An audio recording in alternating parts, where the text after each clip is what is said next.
June 27, 1944. Normandy.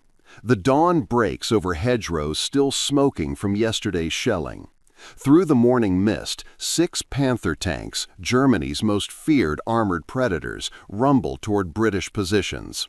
Their 80mm sloped frontal armor, equivalent to 139mm of protection, has made them nearly invincible from the front. Allied crews have learned the hard way. Hitting a Panther head-on is suicide.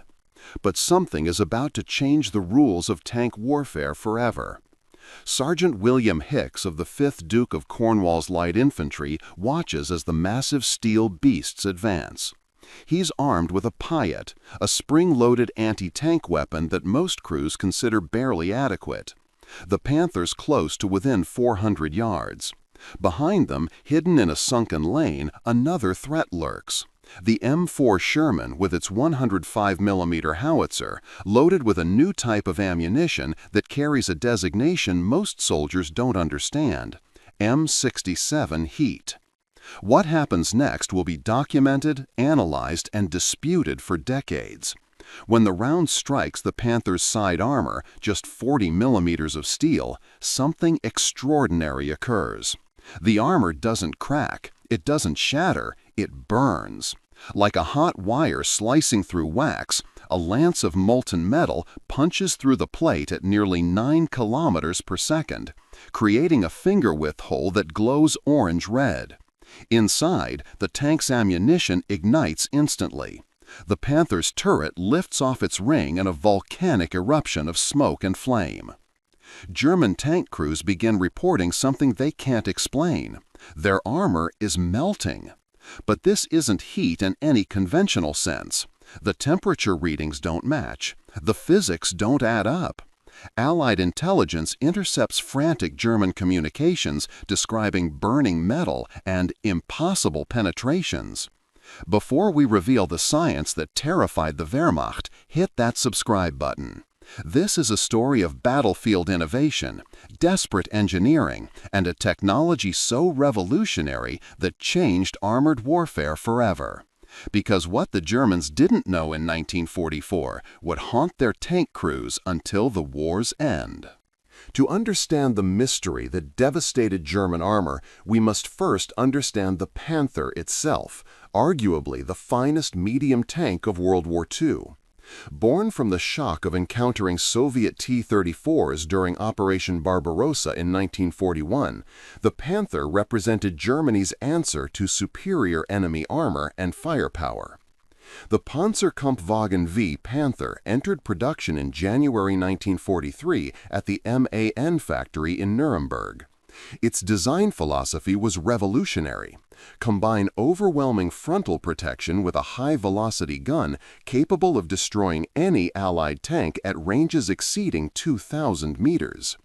The 75mm KK-42 L-70 cannon could penetrate 138mm of armor at extreme range, more powerful than the legendary Tiger tank's 88mm gun in terms of pure penetration.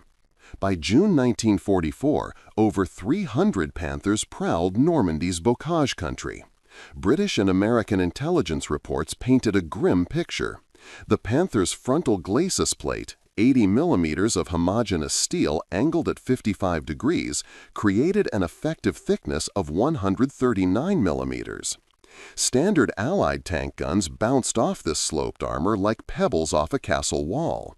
The 75mm gun mounted on most American Shermans couldn't penetrate a Panther frontally, even at point-blank range. But the Panther had a fatal flaw, one that German commanders understood all too well. The side armor measured just 40mm, barely enough to stop heavy machine gun fire at close range. German tactical doctrine explicitly warned Panther commanders to never expose their flanks. Some units stationed Panzer IV tanks 1,000 meters behind Panther formations specifically to protect their vulnerable sides. This weakness made the Panther a paradox: invincible from the front, catastrophically vulnerable from the side. Inside each Panther, 52 rounds of main gun ammunition sat inside sponsons, ammunition bins positioned directly behind that thin 40mm armor. Any penetration here usually resulted in instant ammunition detonation and crew death. It was this Achilles heel that made the Panther the perfect target for a new weapon that Allied forces were just beginning to understand: a shell that could burn through armor like a cutting torch through sheet metal. The story of shaped charge technology begins not on a battlefield, but in a laboratory. In 1888, American scientist Charles Monroe conducted seemingly routine experiments with naval explosives at the United States Naval Academy in Annapolis, Maryland.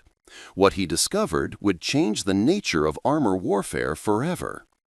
Monroe noticed something peculiar. When an explosive charge detonated near a metal plate, it created a shallow crater. But when he placed the explosive with a hollow cavity facing the target, the penetration increased dramatically. More remarkably, when he lined that hollow cavity with metal, the explosive didn't just penetrate deeper, it created a focused stream of molten-looking metal that drove through steel plate like a lance. The phenomenon became known as the Monroe effect in the United States and the Neumann effect in Europe, where German physicist Franz Neumann independently discovered similar principles. But for decades, this remained a laboratory curiosity. Nobody understood how to weaponize it effectively. The breakthrough came in the late 1930s, when Swiss engineer Henry Mohaupt refined the shaped charge concept into a practical weapon. By 1940, the British were issuing the first heat warhead to troops, the grenade rifle No. 68 AT, capable of penetrating 52 millimeters of armor. Germany quickly followed with their own shaped charge ammunition. The 75mm Grar 38 HL/C round for the Panzer IV's short-barreled gun, rated to penetrate 100 millimeters of armor at 30-degree angles. But the true physics of how shaped charges worked remained mysterious even to their designers. When X-ray photography became available during World War II, scientists made a startling discovery. The metal jet wasn't actually molten. Despite temperatures reaching only 500 to 600 degrees Celsius, well below copper's melting point of 1083 degrees, the metal behaved like a fluid. High-speed photography revealed the jet traveling at speeds between 6,000 and 9,000 meters per second, faster than any rifle bullet, faster than most rocket propellants. The pressure at the jet's tip reached 1 terapascal, equivalent to 10 million times atmospheric pressure. Under such extreme force, solid metal flowed like water. By 1944, American ordnance engineers faced a critical problem. Most U.S. tanks couldn't defeat German heavy armor frontally. The standard 75mm M3 gun mounted on Sherman tanks could barely scratch a Panther's glacis plate. Even the newer 76mm gun, rushed into production specifically to counter German armor, failed to penetrate Panther frontal armor under combat conditions. Field reports from Normandy painted a desperate picture. Tank crews felt betrayed. They'd been assured the 76mm gun would handle any German armor, yet Panthers were shrugging off multiple hits before destroying American tanks with single shots. The psychological impact was devastating. Sherman crews began calling themselves Ronson lighters after the cigarette lighter company's slogan, "Lights first time, every time." The solution came from an unexpected source, not a bigger gun, but a smarter shell. The M67 heat round, developed for the 105mm M4 howitzer, represented a completely different approach to armor penetration. Unlike traditional armor-piercing rounds that relied on velocity and mass, heat ammunition worked through physics that seemed almost magical. Here's what made it revolutionary. Conventional armor-piercing shells needed high velocity to penetrate armor. The faster the shell, the deeper the penetration. This required powerful guns with long barrels and massive recoil. But heat rounds didn't care about velocity. Whether fired at 300 meters per second or 900 meters per second, they penetrated the same depth. This meant even low-velocity howitzers could destroy heavy tanks. In July 1944, the U.S. First Army conducted classified tests on a captured Panther near Anzio. The results shocked observers. The M67 heat round, fired from a relatively weak 105 howitzer, penetrated the Panther's frontal glacis plate at 500 yards, something the high-velocity 76mm gun couldn't achieve. The test report noted with clinical precision, Heat M67 will penetrate front glacis slope plate and gun mantlet at 500 yards. But what fascinated and terrified German crews wasn't just that the round penetrated, it was how it penetrated. Witnesses described armor that seemed to melt away, leaving holes that glowed red-hot with edges that looked liquefied. The secret lay in the warhead's construction. Inside each M67 round sat a cone of copper, precisely machined to specific angles and thickness. Behind this copper liner, high explosive material filled the shell casing. At the tip, a piezoelectric fuse waited to trigger the explosive chain at exactly the right moment. When the M67 struck a Panther's armor, the impact crushed the nose fuse, sending an electrical impulse backward through the explosive charge. The detonation began at the rear of the shaped charge and propagated forward as a shock wave traveling at 8,000 meters per second, faster than sound travels through steel. As this detonation wave reached the copper cone, it collapsed the liner inward and forward. The cone's metal didn't melt, not yet. Instead, extreme pressure forced it to flow like water despite remaining solid. The collapsed copper formed two distinct elements, a high-velocity jet traveling at 6,000 to 9,000 meters per second and a slower-moving slug. The jet's tip moved fastest, while its tail moved slower, creating what engineers call a velocity gradient. This meant the jet continuously stretched and sharpened itself as it traveled, forming a needle of superplastic metal merely millimeters in diameter. The standoff distance, the space between the warhead and target, proved critical. If the round detonated too close, the jet hadn't fully formed. Too far, and the jet dispersed. The M67's extended nose probe ensured optimal standoff, giving the copper jet exactly the right distance to achieve maximum penetration. When this hypersonic metal needle struck the Panther's 40mm side armor, it didn't rely on heat to melt through. It used pure kinetic energy. The pressure at the impact point exceeded the dynamic yield strength of the armor steel by a factor of 1,000. At such extreme pressures, the distinction between solid and liquid became meaningless. Both the jet and the armor behaved as fluids, following the laws of hydrodynamics rather than solid mechanics. The jet didn't push the armor aside, it didn't crack it. It flowed through it, creating a finger-width hole as it went, while the displaced armor steel was pushed radially outward. But here's what made heat rounds appear so terrifying to German crews. The secondary effects of penetration created the illusion of melting armor. As the copper jet bored through the steel plate, friction and compression generated intense localized heating.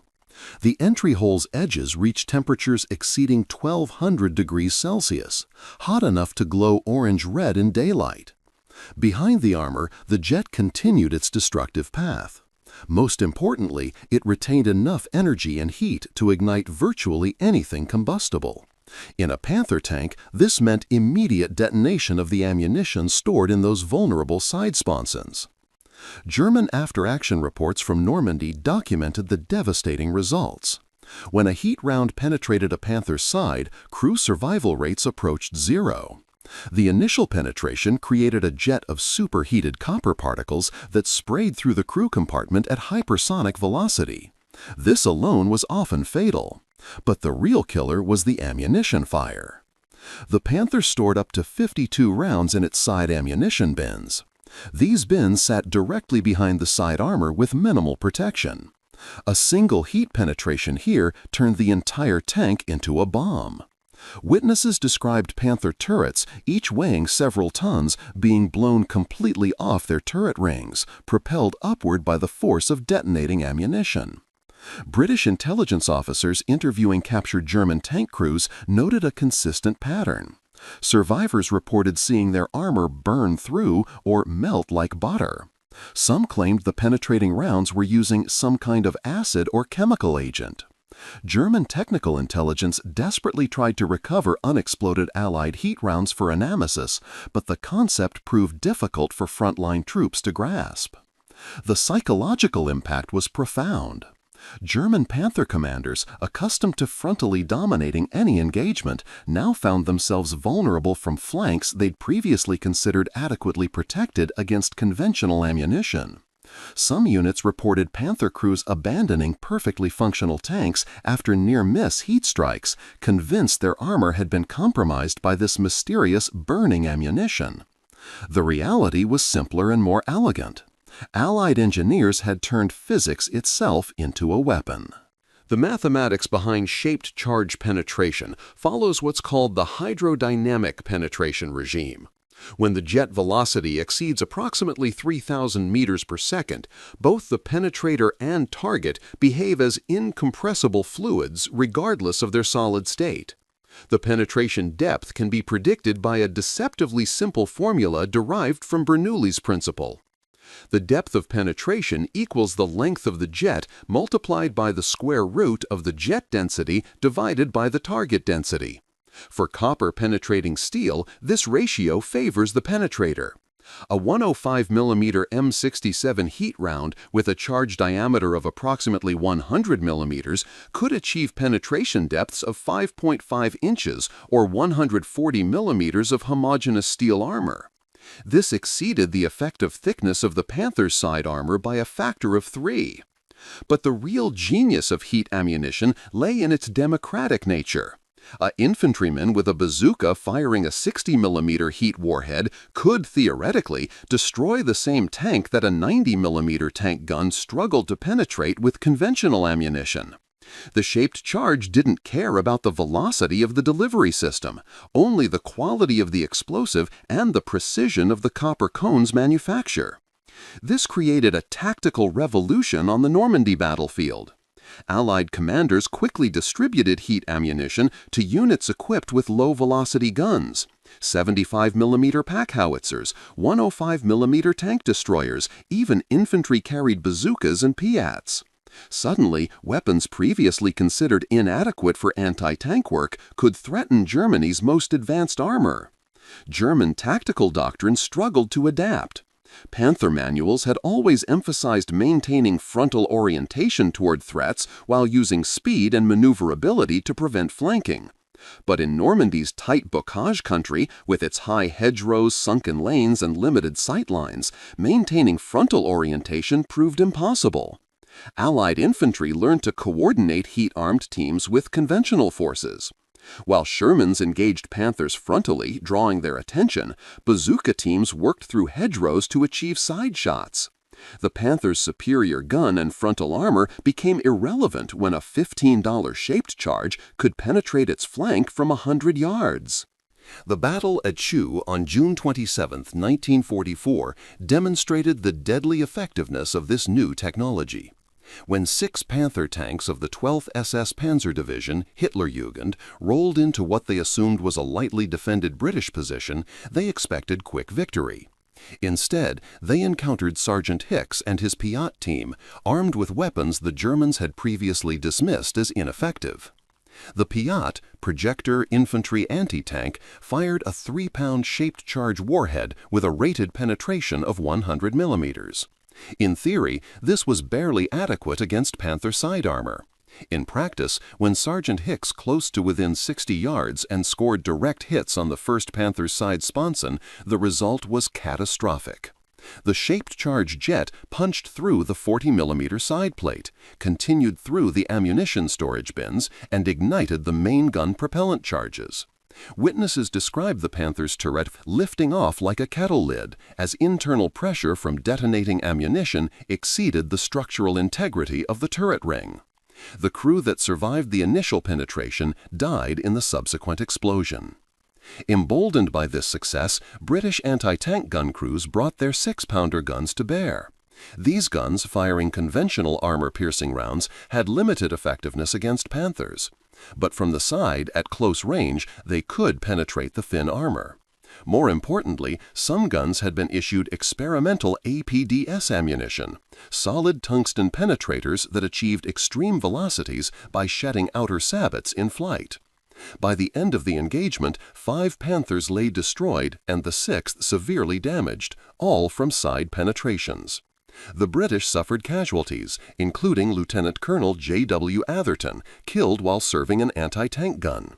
But the tactical lesson was clear. Germany's most advanced tank could be defeated by infantry weapons when attacked from vulnerable angles. German post-battle analysis identified the threat, but failed to understand the technology. Intelligence reports noted possible use of enhanced incendiary ammunition and armor-defeating chemical agents. The true physics of shaped charge penetration remained beyond their comprehension. Meanwhile, American forces conducted their own brutal education in tank warfare. In late July 1944, the U.S. First Army established a testing ground near captured Panther tanks in the Falaise-Argenton area. Engineers and ordnance specialists documented every weapon system's effectiveness against Germany's finest armor. The tests revealed shocking disparities. The standard 75mm M3 gun firing M61 armor-piercing ammunition could penetrate Panther side armor at ranges up to 1,500 yards, but only if it hit the flat vertical lower hull. The sloped upper side armor, even at just 40mm thickness, proved surprisingly resistant due to its 40-degree angle. Frontal penetration remained impossible. At 200 yards, practically point-blank range, the 75mm AP round ricocheted off the glacis plate without effect. The 76mm M1 gun, specifically developed to counter German heavy armor, performed better, but still couldn't reliably penetrate the frontal arc.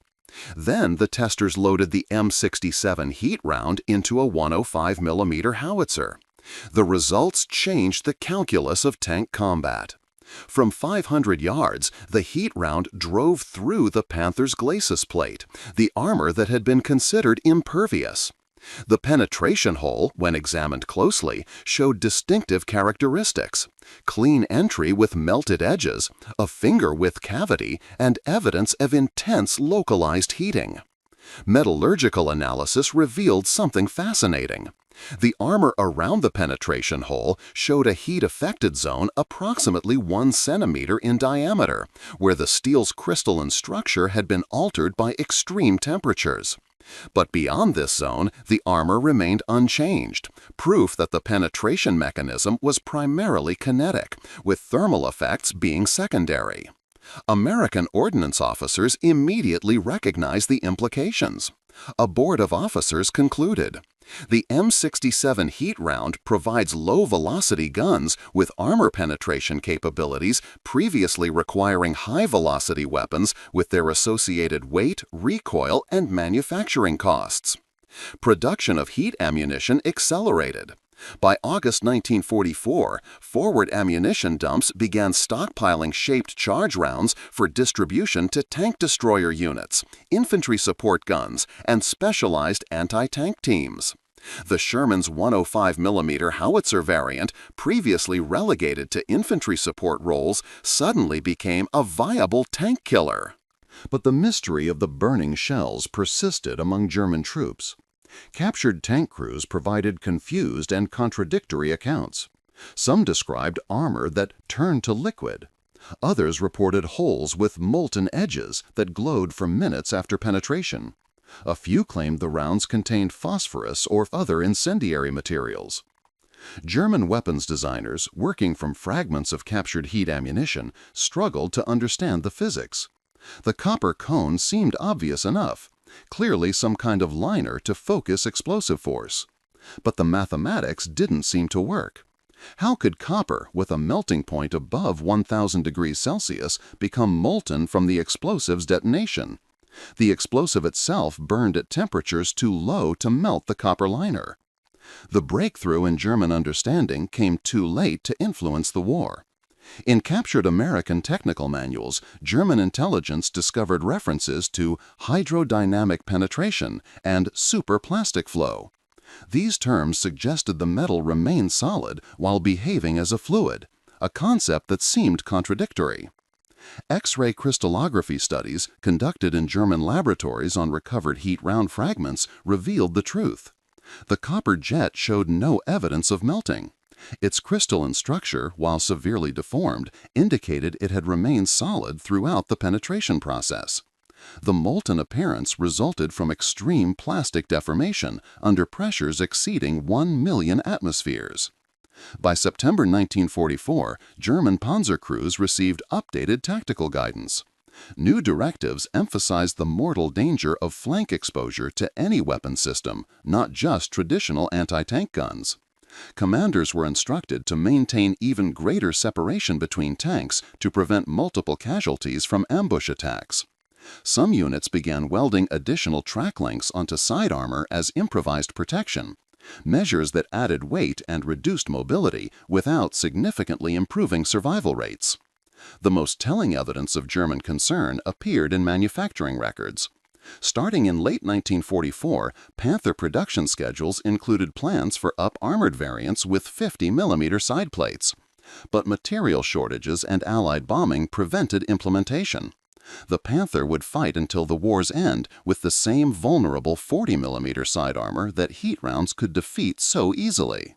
The true revelation came from post-war scientific analysis. In 1945, American and British researchers gained access to German testing facilities and captured technical documents. What they discovered validated the Allied understanding while revealing how close German scientists had come to developing effective countermeasures. German engineers had identified spaced armor as a potential defense against shape charges. By placing thin steel plates several centimeters in front of main armor, they hoped to disrupt the jet formation before it could achieve maximum penetration. The famous Schürzen, armored skirts mounted on Panther and Panzer IV tanks, represented one implementation of this concept. But here's what German designers misunderstood. Schürzen were primarily designed to defeat Soviet 14.5mm anti-tank rifles, not shape charges. The 5mm mild steel plates were too thin and positioned too close to the hull to effectively counter heat ammunition. While popular myth claims Schürzen defeated shape charges, testing proved they reduced heat penetration by only 10 to 15%, insufficient to save the tank. The real defense against shape charges required either extreme spacing, several times the charge diameter, or specialized materials that disrupted jet formation. Neither solution was practical for tank design in 1944. Composite armor, combining steel with ceramic or rubber layers, wouldn't enter service until the Cold War era. Advanced shape charge physics revealed additional secrets. High-speed photography captured the jet's formation in microseconds. The copper liner collapsed inward at velocities exceeding 2,000 meters per second, reaching temperatures of 500 to 600 degrees Celsius through adiabatic compression, heat generated by rapid compression rather than chemical combustion. The jet's tip velocity reached 9,000 meters per second, over 26 times the speed of sound. At these velocities, air resistance became significant. In vacuum, penetration depths increased by 15 to 20%. This explained why underwater testing of shaped charges showed reduced performance. Water's higher density disrupted jet formation more effectively than air. Most remarkably, the jet remained coherent for only a fraction of a second. High-speed photography revealed the copper stream stretching, thinning, and eventually breaking apart into droplets. The optimal standoff distance, typically 2 to 6 times the charge diameter, allowed maximum penetration before jet breakup occurred. The tactical impact of heat ammunition extended far beyond individual tank battles. In the strategic calculus of armored warfare, shaped charges fundamentally altered the economics of tank design. Germany had invested enormous resources developing tanks with massive frontal armor. The Panther, Tiger, and King Tiger represented the pinnacle of this philosophy. But heat ammunition made thickness irrelevant up to a point. A 60 mm shaped charge could theoretically defeat 400 mm of armor, more than any World War II tank carried anywhere on its surface.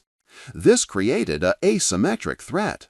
Inexpensive infantry weapons could destroy tanks, costing hundreds of thousands of Reichsmarks. Soviet forces, observing Allied success with shaped charges, rapidly expanded production of their own heat ammunition.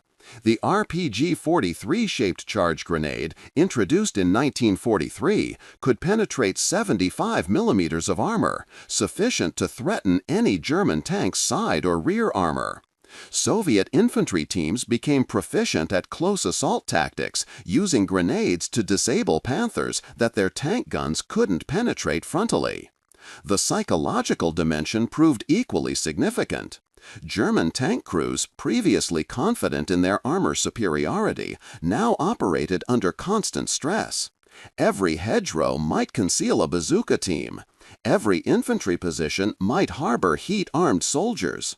The invincibility complex that had characterized early war German armor evaporated under the reality of shaped charge warfare. By December 1944, intelligence reports noted a marked change in German tank tactics. Panthers and Tigers increasingly operated in urban environments where they could protect their flanks with buildings, or in open terrain where long-range gunnery negated Allied shaped charge advantages.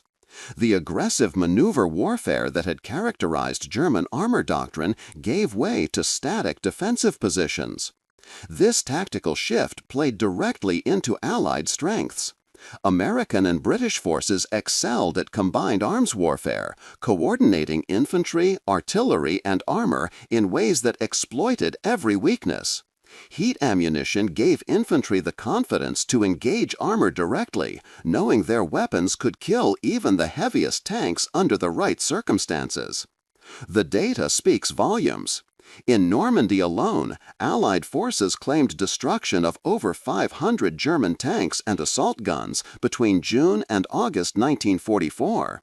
A significant percentage fell victim to flank penetrations from shaped charge weapons. The climax of this technological revolution came during the Battle of the Bulge in December 1944. German forces, including hundreds of Panthers and Tigers, launched their last major offensive in the West. Initial successes suggested German armor might still dominate, but Allied infantry, now well equipped with heat ammunition, fought with newfound confidence. At Bastogne, American paratroopers used bazookas and captured Panzerfausts, German shaped charge weapons, to devastating effect. The 463rd Parachute Artillery Battalion employed 75 mm pack howitzers, firing heat rounds to knock out Panthers at ranges the Germans considered safe. Each destroyed Panther represented not just a tactical victory, but validation of a technology that had seemed impossible 4 years earlier. The revelation that changed everything came from post-war interrogations. German weapons designers admitted they had developed shaped charge technology independently, producing the Panzerfaust and Panzerschreck as infantry anti-tank weapons. But they had failed to recognize the broader implications, that shaped charges could be adapted to virtually any delivery system, from rifle grenades to aircraft rockets to naval artillery. This failure of imagination proved costly. While Germany equipped infantry with excellent shaped charge weapons, they never fully integrated heat ammunition into their tank destroyers or artillery pieces. The Panther itself never received an effective heat round for its 75 mm gun, despite the technical capability to produce one. Allied forces, conversely, implemented shaped charges across their entire weapons inventory. By 1945, American forces fielded heat ammunition for 37 mm guns, 57 mm guns, 75 mm guns, 76 mm guns, 90mm guns, 105mm howitzers, 155mm howitzers, 2.36-inch bazookas, and rifle grenades. This comprehensive adoption created situations where virtually any Allied weapon system posed a threat to German armor. The mystery of the burning shells was finally revealed. Not heat in the conventional sense, but pressure so extreme it transformed solid metal into fluid, creating an effect that appeared indistinguishable from melting. The Panther's side armor, designed to deflect kinetic energy projectiles, offered no defense against a weapon that operated by entirely different physical principles. The aftermath of World War II saw shaped charge technology proliferate globally. Every major military power invested heavily in heat ammunition development, recognizing that armor thickness alone could no longer guarantee tank survival. The arms race between armor and anti-armor entered a new phase where chemistry, metallurgy, and physics became as important as steel thickness. For the Panther tank specifically, the historical record tells a sobering story. Of approximately 6,000 Panthers produced, few survived the war intact. Post-war analysis of destroyed Panthers revealed that side armor penetrations accounted for the majority of combat losses. The same design philosophy that made the Panther nearly invincible frontally made it catastrophically vulnerable to the ubiquitous shaped charge weapons flooding battlefields by 1944-1945. The technological legacy proved more significant than the tactical one. Shaped charge physics, refined through wartime experience, informed the development of anti-tank guided missiles, from early wire-guided systems to modern fire-and-forget weapons. Explosive reactive armor, which defeats shaped charges by detonating outward to disrupt the jet. Composite armor, using ceramics and polymers to absorb jet energy. Active protection systems that intercept shaped charge warheads before impact. Modern main battle tanks like the M1 Abrams employ all these countermeasures simultaneously, representing 80 years of evolution from that first M67 heat round penetrating a Panther's glacis plate. Perhaps most significantly, heat ammunition democratized anti-armor warfare. The Panther represented hundreds of hours of skilled labor, rare materials, and sophisticated engineering. A shaped charge round required copper, explosive, and basic metalworking skills. This economic asymmetry, expensive armor versus cheap ammunition, drove post-war tank design toward mobility and survivability rather than pure protection. The Germans themselves learned these lessons too late. Captured technical documents show plans for improved Panther variants with spaced armor, better side protection, and relocated ammunition storage. But by the time these designs reached prototype stage, the war was lost.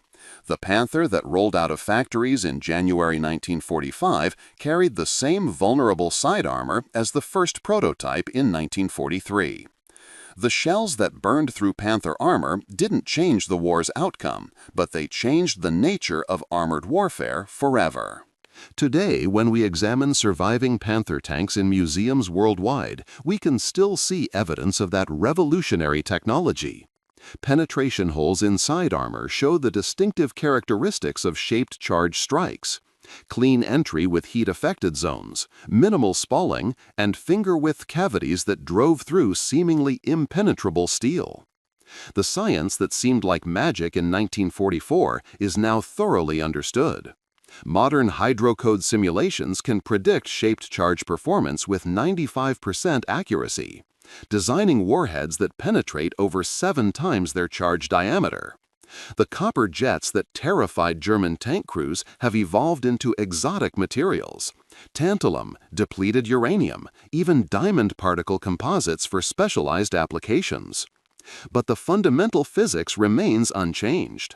When explosive force collapses a metal cone into a hypervelocity jet, the resulting penetration still follows the same hydrodynamic principles discovered through desperate experimentation during World War II. Pressure, not heat, drives the penetration. Kinetic energy, not thermal energy, defeats the armor.